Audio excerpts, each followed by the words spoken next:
Live from the studio of his parents' basement, the Have You Seen It podcast. Hello and welcome back to the Have You Seen It podcast. My name is Mason Knight. Sitting across me is the one and only Cash Krause. But before we begin, if you guys could please be sure to smash that like button, comment below, subscribe to the channel, and hit that bell notification as we drop videos here every single day. So with that said, Cash, what are we reviewing today? It's a good one. It's another. Well, we could call it a requel, I guess. Yes, now we can call it a I guess requel. It's coined at that point, but it's. Well, I think at this point they brought it up 50 times in the film. Yes, so it is a requel. It is another horror franchise soft reboot. We've been getting a lot of them. We've been getting good ones though. Yeah. Well, Halloween. I did not the like first the Halloween. Sequel. First Halloween was Very great. good. Second one, not a big fan. We're getting another Texas Chainsaw Massacre. Yes, we coming out are dropping soon. on Netflix. Yeah, so a lot of soft reboots. Yeah. And the newest one is 2022 is Scream, also known as Scream 5. This one's unique because it is a continuation. It is not a forget all the sequels. All the other ones. It is Scream 5. Yeah, it is. It is It a absolutely continuation is. of Scream 4, but not directed by Wes Craven. No, couldn't make an appearance. Seems to be a little busy. Yeah, these days. Yeah. No, Wes Craven is dead for all you people. Wow, got really dark. He will not be here. Well, this is And a dark no film. joking allowed either. Wes No Craven, joking around. he is 6 feet under. Okay. He is. He's not coming back, so Quaid, do not get your hopes up. It's not, man. Mason is making it clear. I am. He will not be returning He's not Lazarus. for Scream 6. This one is directed by a group of guys that I know pretty well. Well, not personally, but Matt Bettinelli and Tyler Gillett.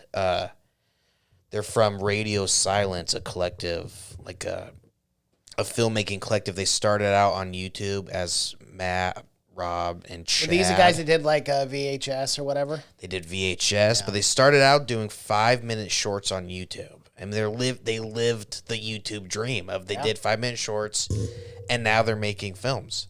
Yeah, their most recent film was Ready or Not, which I fucking loved. Ready or Not was on both of our top 10s. Yeah, it was number awesome. 2 that year for me. I really enjoyed Ready or Not. Yeah, so did I. I loved it. So these guys are they're good. They're awesome, but they're really getting some recognition now. And I was super excited when I heard that they were going to be doing Scream. I remember you brought it up on this podcast to me like a year and a half ago, and you were super pumped for this. Yeah. They have, man, because it takes me back early YouTube, like some of the first YouTube videos I've watched were their YouTube videos, and they did some scary shit. It was always like pranks gone wrong, where it's like we're gonna prank our friend like alien prank or something. So they'll dress up as aliens, and then like it will go. They'll be like, the prank will happen. They'll be like, quit messing around. They'll turn around and they'll be like an actual fucking alien. Yeah, and they're freaky because back then, early days, a lot of people said like these were actually like found footage videos and stuff like that. Yeah, but yeah, so I was super excited. I did bring it up earlier, and I thought they did. I'll just get into it. Thought they did a really good job. Yeah, I went into this film with low expectations. I'm not going to sit here and bullshit with anyone. Sure. I really Don't did. bullshit me. I walked in and I was like, okay, it's probably going to be not that good. Surprisingly enjoyed it quite a bit, actually. In the theater, I found myself laughing out loud. I thought the characters were great. But it's really weird to see... well, I don't want to spoil it yet, I guess. Someone that we know that is a villain in this. Yeah. It's very surprising. But right on the nose. Yeah, the original that came out in 1996. If you haven't watched our review for that, go check it out. Go check that out. But, yeah, the original one, like everyone knows, was super fucking meta, of course. It played off every slasher, and it knew what it was doing. It was super self-aware. Yeah. And I just want to bring this up. The opening phone call in this film, the girl was talking about how much she enjoys elevated horror films. Yeah. And interestingly enough, what was the production company? What were the films that she brought up? Of course. Hereditary. Well, I The don't- Witch. Yeah. Plug in hard. Midsummer. Well, it's funny that Ari this Aster? one the original had a lot of commentaries on every film that came before Scream, and this one has a lot of commentary on every film that came after the 1996 Scream. So it does a really good job of still being super meta, but talking about different themes. But yeah, I don't love the term elevated horror. I've talked about that before. That's what that was the term she used. Of course. Right, I think right. all horror is, I think if it's scary, it's just horror. Right, That's what it is. But then you get into the real geek talk where Slashers versus- oh, yeah, and yeah. It's like, no, it's just a horror film. It's just good film. Yeah, but very different. Slashers are much different than the cerebral horror she was talking about, like the Babadook and stuff. But it was funny because, I mean, it's just like super self-aware, for them. And then the guy to be like, well, I think those are a little boring. And then and then just to make it clear that this is not going to be one of those films. Yeah, exactly. Yeah, and you knew that right off the bat. Which is great because you rarely see slashers these days, and you rarely see good slashers. So when it's done right, It's very rare. it's nice. Very rare. It's nice when it's done right. But this one is so interesting because it follows beat by beat the original. I mean, follows beat by beat almost every slasher, but it still feels fresh somehow. Yeah, which is really strange, and hats off to the directors being able to have the vision of like keeping all the old things, but really making a new story out of it. I mean, we even down to this most simplistic things. The house party. They went back. And It wasn't totally stupid how they got there either. It wasn't. Yeah, it was simple, but still pretty believable. Yeah. And it was nice because, I mean, that we're getting all over the place, but even how they got him to the house, it was the villain ends up saying, "I can't believe that worked." Yeah, as he pulls it out, he's like, "I can't believe it worked." Like, it was so easy. I know. Yeah. So it still felt fresh, but it wasn't just straight up fanfare to where it wasn't the new Star Wars films where it's like we're just gonna do the exact same thing and nothing's gonna change. Nothing's gonna change. They did that, but it's still they found new interesting ways to deliver it. Well, they also brought back all the old characters. Courtney Cox. Sydney Prescott, which is Neve, but. All these old characters, but it felt fresh because it was not so focused on them. It was more focused on that new character bunch, Yeah, and normally when any of these films that's like you got to get the group back together, it's done really stupidly, It's but this one, like I said, they kept it simple enough to where it's like one with the meta commentary of like telling everyone not to fucking come here, that's nice and that's refreshing right off the bat because in most slasher films it's like they're always just telling everyone, hey, you gotta come back. Yep. Like it's never a good. I mean, it's like it's like they get the call back, but yeah, in this one, it felt like you said they introduced enough new characters to where it didn't feel forced at all. Right.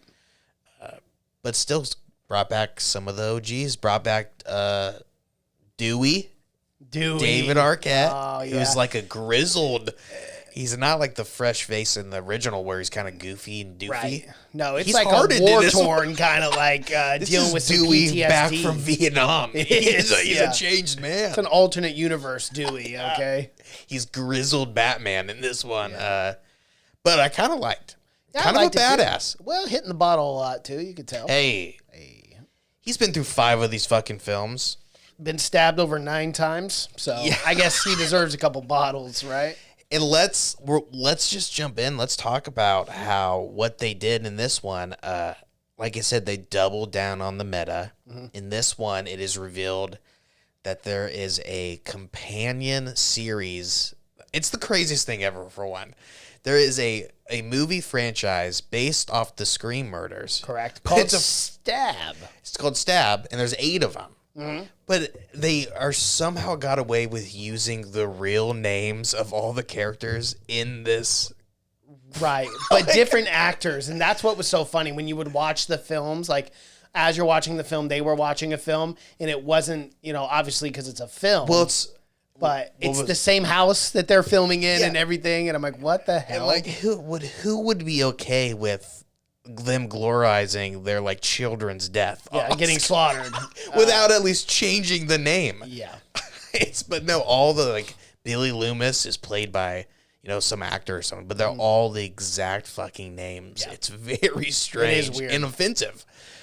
But it was funny at the very start when she's going to the IMDb page of people that played the characters in the stab. You can see it's like Vince Vaughn and like it's a bunch of random celebrities. But yeah, so there's a whole franchise in this one, and that's kind of the entire story revolves around that the franchise has gone through 8 of them, and now they've surpassed the actual murders, and they're just going on their own. Right, and then it's revealed later on when people are watching YouTube videos and stuff that, which again could be a flag that you might need to look at, red herring, but they're watching YouTube videos in the Stab 8 film got so bananas that he's like using a flamethrower and whatnot. He's got like a silver mask now. They hated it. Pretty ridiculous. Yeah, they hated it. And all the diehard Stab fans hated it. Yep. But let's not forget that this town has gone through 4 different generations sets of murders. And they just take it real light, It's just like, it's not that big of a deal. No, it's really not. And like, if I lived in a town where every 8 to 10 years there was a killing spree. You can call it a pandemic at that point. You could. You can absolutely, like, they need National Guard in there roaming the streets. You can't, if it's happening all the time. Well, if I lived in a neighborhood like that, I'd be packing 24/7. This town would be a ghost town. Yeah. A ghost face town. Oh, good one. I see what you did. But no, I mean, it's just like, it's crazy. Yeah. I mean, it's absolutely bananas. Anyone would live in this town still. When it's happening, it's happened so often. Yeah. But and to not have like a beefed up police force, at least, they're still rolling 2 3 cops. deputies. Yeah, in the 3 whole deep. They got 3 deep, dude. And one gets stabbed and killed. And they made Dewey leave. Yeah, they too crazy. Yeah, they said we can't hire this guy. He's drunk on the job every day. We don't need him. We're cutting down on police officers here. And he's kind of negative around the office all day long. So we're just not going to do it. We're going to do away with that. And what about the repercussions of this police force allowing 4 different sets of grisly murders to happen? I mean, there would have to be some kind of investigation. Right. Is anyone holding these people accountable? That's what I want to know. They're doing nothing. Nothing. You think every cop here would have quit after like the 3rd set of 8 teens getting murdered in your town? Yeah. But the party must go on. It does. And literally it absolutely does. And figuratively. Yeah. That's the thing with these kids, man. They're, when you're surrounded by death, it doesn't affect you. That maybe is the whole point. Is it happens so often that it's like, well, hopefully but even in the first one, when people were getting murdered, no one seemed that off-put by it. Well, keep in mind the garage door in the original 1996 film, and then everyone's like, oh, gosh, she's killed. And then they kind of just shuffle out of the house. And I'm like, bro, I'd be getting the fuck. Like, if there were multiple people murdered at a party, I'd be like, all right, I'm getting the hell out of here. I'm running down the street if I don't got a car. Don't worry, Deputy Dewey's on the job. Yeah. Staking out the place, not catching the killer. No wonder he was fired. No other cops come ever. There's only ever one cop allowed on any set, any slasher crime film too. Yeah. But like we said, the whole point is it gets very, very meta. Yeah. But yeah, so there's an entire franchise of films called the Stab films, and people are pissed because they suck now. Mm-hmm. They tried to do elevated horror, I guess, at one point they say, and it didn't work. So people are pissed off by it. And then it opens up, of course, with the iconic first kill. Kind of throw you off in this one. Doesn't die. I really thought she was dead. Oh my God. And they're definitely bringing the brutality of like the VHS films and Rated or Not into this one. Mm-hmm. I mean, the Scream films were brutal, but that leg stomp when she's walking away. Oh, God. And he cracks her leg, just snaps it right in half. I love it because, man, they didn't soften up any of the kills or anything. No, they absolutely did not. And I'm forgetting the sheriff's name, but I really enjoyed those kills too, when, you know, she's coming home, she's trying to protect her boy, scream pops out, Running in stabs with her. no gun, though? That was frustrating. I'm like, what are you doing? Don't you have a gun on you at all times? No, it has to be a gun in a sheriff. cop car. Yeah, you're a sheriff. Yeah, that has to be a shotgun or something. He runs in their hands. Nothing. And this is what's crazy about Ghostface is just stabs her like 100 times right in her front porch, right in front of everyone. No one's calling the cops and no one saw happens this. every day. It does. It's just another day in Oh, Woodsboro. jeez. Is this going on again? Oh, God. Is it killing season? But I really, this was actually my favorite kill because I was like wincing at it. I was like, oh, that looks so real. It's brutal. Yeah. When Ghostface shoves a knife in his neck and it's Very slow. brutal. It's very slow. Very and scary. It just penetrates and When then it goes, you see it go out. and it's of his not neck. directly in the middle. That's what I loved about it. It's way off. Yeah. So it's like you almost feel like the knife was going to like peel out and like, brutal death. But yes, did not soften up the deaths in this one. No, and they took their time with that death too, because like as Ghostface goes in, he sits there, the boy, the high schooler dies, and then it's just like slowly pulls a knife out. But it looked real, dude. Because I'm not trying to be a psychopath myself, but I was really watching that to see, okay, can I kind of notice if this That's is what fake? I thought. And I wasn't. was looking because usually that's CGI nowadays. Right. They'll do Yes. CGI, but that one looked It looked great. pretty good. Yeah. But we gotta expect nothing less because Ready or Not had some great fucking brutal. Some great explosions too. Not the kind of That explosions you typically That see. looked awesome. Yeah. Those looked amazing. So they're keeping up with it. But man, that kill looked awesome. The beginning kill where she puts her hand up and it goes through her hand. Oh my God, yeah, dude. And that's what I was thinking. Like that's something this film did really well. Is I felt tense. I felt nervous. And like, dude, I've seen so many horror films, but it was able to embody that, like capture that from me, where I was actually feeling some sort of way, like get out of there, get away, you know, but not in the stereotypical tropey, like, oh, I tripped and I fell. It's like, no, you're right. You're screaming for your life because you put yourself in the situation of the girl. What was her name? Tara. Yeah, Tara. It's pretty intense, dude. I mean, he breaks her leg, he stabs her through the hand, and you think for sure she's a goner. Yeah. For sure. And somehow survives though. But a great title card too of the knife going down. I love a good use of a title card. Yeah. It was. Yeah. It worked. It did work pretty well, but of course, and then you get introduced to two new kid characters. Played by Jack Quaid. Yeah, Dennis Quaid's a big fan. Big fan. Cannot wait for The Boys Friend season. of the show. Yeah, yes, he's great. The Boys season 3. He's great. And a new character, Sam Carpenter. And Carpenter has to be a nod to John Carpenter. Oh, yeah. I assume so, right? There's one person that I absolutely has to bring up because I recognized him right away in this. He plays a deputy in this film. His name is Chester Tam. And I go, that's the guy from Hot Rod when he's doing this in the pool. Oh, is He's it? like, hey, do you want to swim? Can really- I join the crew? And he's just like doing the bump, bump, When bump. they're like handing out these flyers and he just Yeah, throws them, bases bumping. Is that really him? Boom, boom. Yeah, I'm you dead know? serious. I just looked it up to confirm Okay. it. Yeah, that's really him, Hot Rod. He doesn't even Played have Richardson. He doesn't even have a Wikipedia page. Yeah, I know, which is so strange because he's actually in a lot of stuff. Yeah. Horrible cop. A horrible cop, He not very leaves good. his Well, and then the sheriff dies, and he's not even fazed by it at all. He's like, "Yeah, I guess she died. I don't know." He's like, I don't know. He's like, I heard she died. I just came. I'm Yeah. like, did anyone tell you to come? I know. Take orders, guy. Well, that dude, the hospital scene was like, dude, really? You have 3 cops and no one's there? I love that hospital scene when it's like that was a great jump scare because they weren't setting that up at all. When she's like, come and get me. He's like, okay, I will. And he slams the door. And I loved that. That one I was thought cool. for sure it was going to end up being like a dream or something.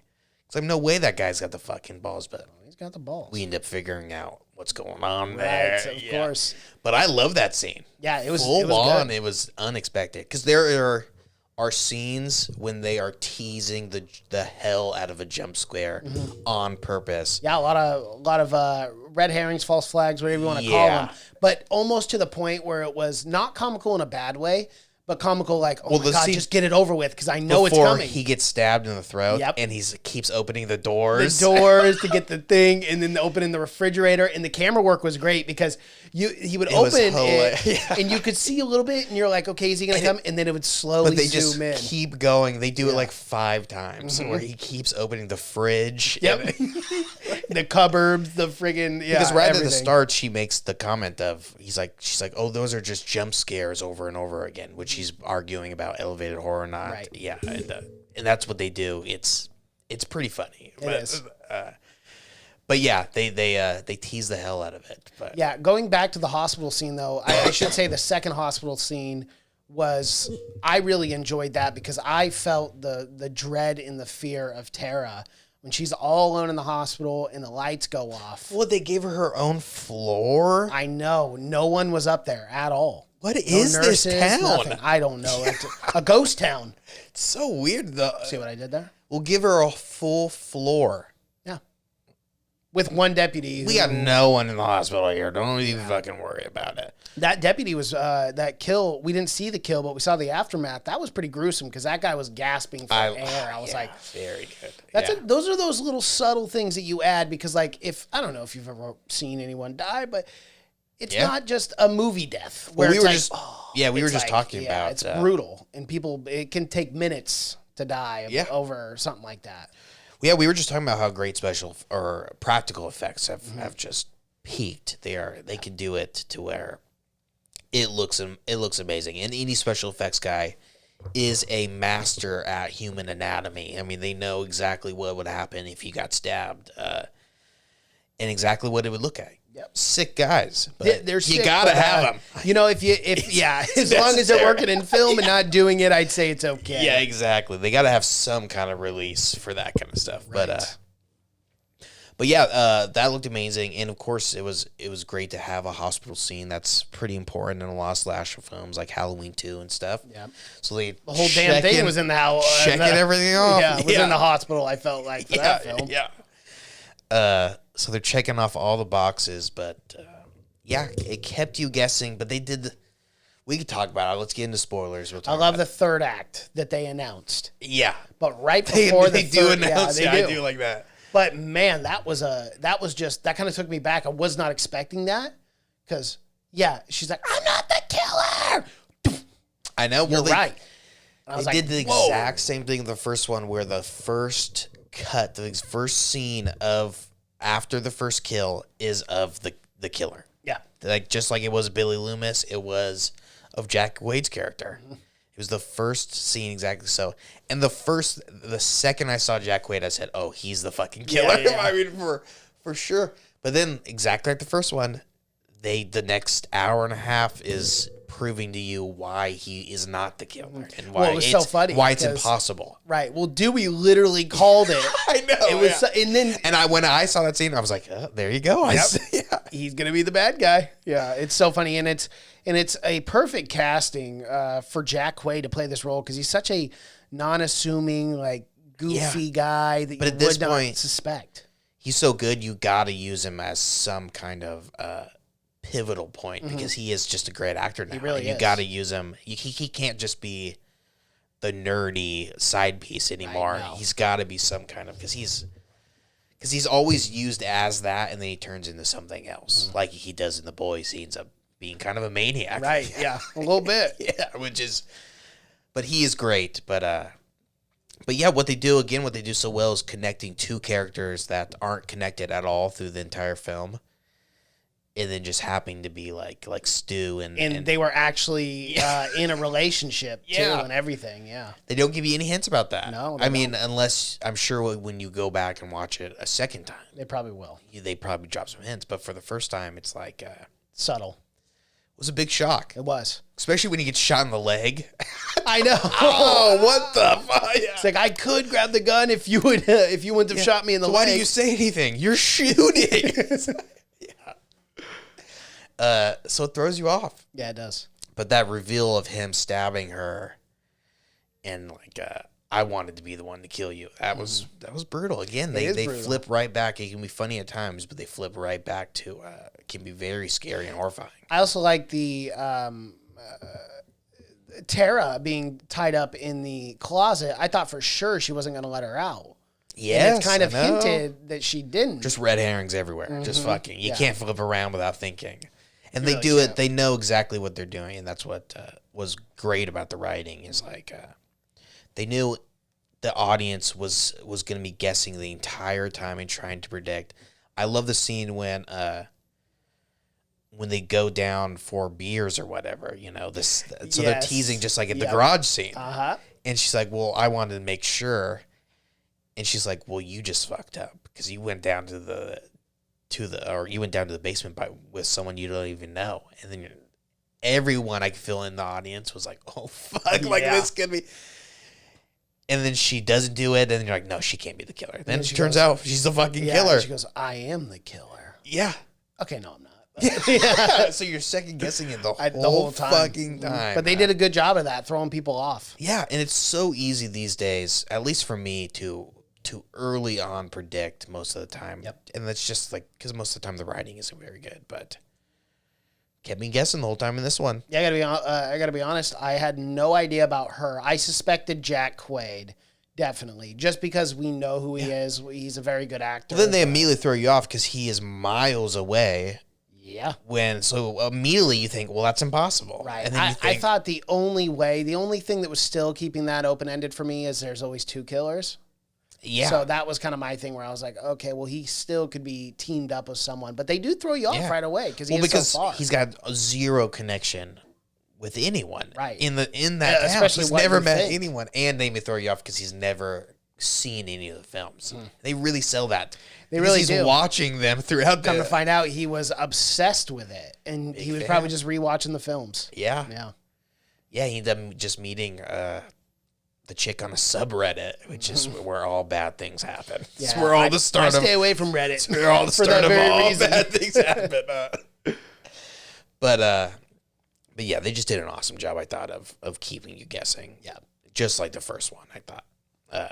I thought this film was equal to the first one. I agree. In most ways. I agree. It was really good. Some of the scenes were shot super well. I love the scene of Ghostface bursting out of the shed and tackling that guy. Yeah, the football player, it's the jock. Scary scene. Yeah. Just running after him. When just stabbing him over and Violently, over again. too. Yeah. Well, that was the thing. Like, they didn't hold back. It wasn't your tropey, like, oh. Yeah, and you're dead. It's like as if someone's actually stabbing, kind of like that Manson, where it's like they were talking about how they would hit bones and stuff. That's what it looked like to me, just manic. Oh, yeah. The stunt man playing Ghostface having a good time. Too much time. Too much fun. Take that prop knife away To be from honest, him. though, I talked about it in our first review, is the stunt man also gets worked in a lot. Yeah. He gets hit by again, everything. When he's hitting, it is comical. He is flying back. Got tossed off a couple second stories. Yeah, it's gonna happen. But man, getting the shit beat out of him. Yeah, and they kept it with like the almost. It just fits the movie perfectly, but it's like the comical when they punch. It's like the real psh, psh sound. Like it's like he's getting the shit kicked out of him a lot of the time. Yeah, what'd you think about Dewey dying? Were you sad?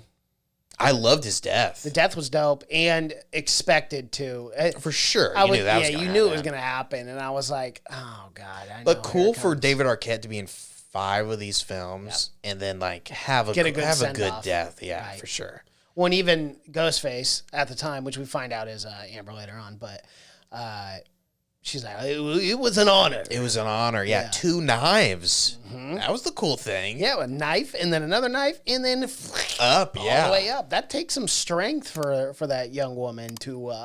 It was a well shot scene too. The whole scene of Dewey walking from the elevator and reloading the gun. Mm-hmm. You knew once those doors closed, though, he was fucking dying. He was gone. That was the last time we were going to see him. But he knew you had to shoot him in the head, and he was correct. But you don't have to be 6 inches. It's a gun. No one knows how I don't get that. It's so tropey in films where it's like, dude, I'll just shoot him for fun. And if I miss him the first time, I got 5 more bullets. I will be 100 yards away. Yeah. I know how guns work. Right. They travel. It's a projectile. Yeah. It's not like it's not one of them Nerf guns. You can only fire 50 feet. But you got to be in movies. You got to be 6 inches from the guy, or those guns don't work anymore. But do you want to hear some good news about this film? Yeah, I know you'll appreciate this. So the budget for this was $24 million. Thus far at the box office cash, it's done almost $100 million. That's awesome. And I might have talked about it before, but a perfect time for it to come out too is when nothing else is out. This is the perfect time for it. And I'm glad. I wish this would have came out on Halloween though, because I would have much rather. I do like this film a lot more than the Halloween sequel. Right, but they probably didn't want to compete. With you don't want to compete with the movie titled Halloween in the Halloween season, very unfortunately. True. But smart of them not to have it come out in December this time. I mean, that's 5 days before That's Christmas. when they had nothing to lose, though. Yeah. They're like, we made this film for the change we found in Harvey Weinstein's couch. So, right, heard he's got a lot of other things in that couch. The change is not good. The least violent. Yeah. But yeah, so it's a perfect time for this film to come out, and yeah, made for cheap, looked great, had some great teen actors, and wasn't afraid to get rid of some of the old cast, which is always kind of a thing that is hard to do. Yeah. But people died in this one. Yes, they did. Fucking Gail got shot.